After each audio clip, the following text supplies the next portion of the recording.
नमस्कार प्यारे मैथिल चैनल पर अहाँ सबके बहुत बहुत स्वागत। आइ हम लऽ के अयलहुँ हँ एगो नचारी, तऽ आउ सुनल जाओ ई नचारी। घूमैत फिरैत गोरा एक दिन हम गेलहुँ नैहर तोर, तेहन स्वागत केलनि अखिया सँ झरेनो, तेहन स्वागत केलनि अखिया सँ झरेनो।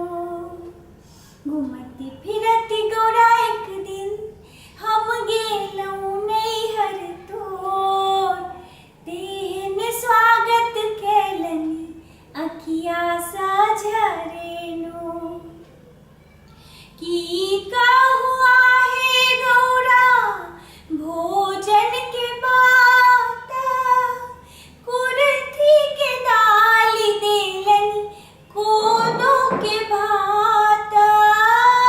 की कहू आहे गौरा भोजन के बात, कुरथी के दालि देलनि कोदो के भात।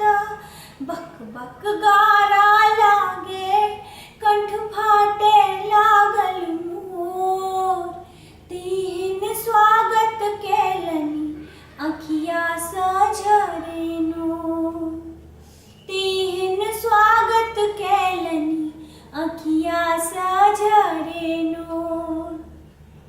हमरो नैहर बा शिव कुरथी के दालि, कोदो के भात लै जिया मोरा ललाई। हमरो नैहर बा शिव कुरथी के दालि, कोदो के भात लै जिया मोरा ललाई। अहाँ भांगक पतिया सोनिक अछि नैहर मोर, तेहन स्वागत केलनि अखिया सँ झरेनो, तेहन स्वागत केलनि अखिया सँ झरेनो। सूतैल देलनि हमरा महल अटारी, ताहि में बिछौना देलनि मड़ुआ के रारी। सूतैल देलनि हमरा महल अटारी, ताहि में बिछौना देलनि मड़ुआ के रारी। मच्छर करे भन भन दुर्गंजन केलनि मोर, तेहन स्वागत केलनि अखिया सँ झरेनो, तेहन स्वागत केलनि अखिया सँ झरेनो।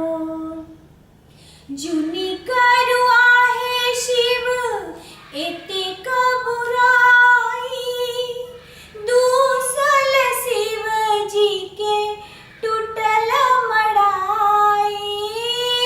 जुनि करू आहे शिव एतेक बुराई, दूसल शिव जी के टूटल मड़ाई।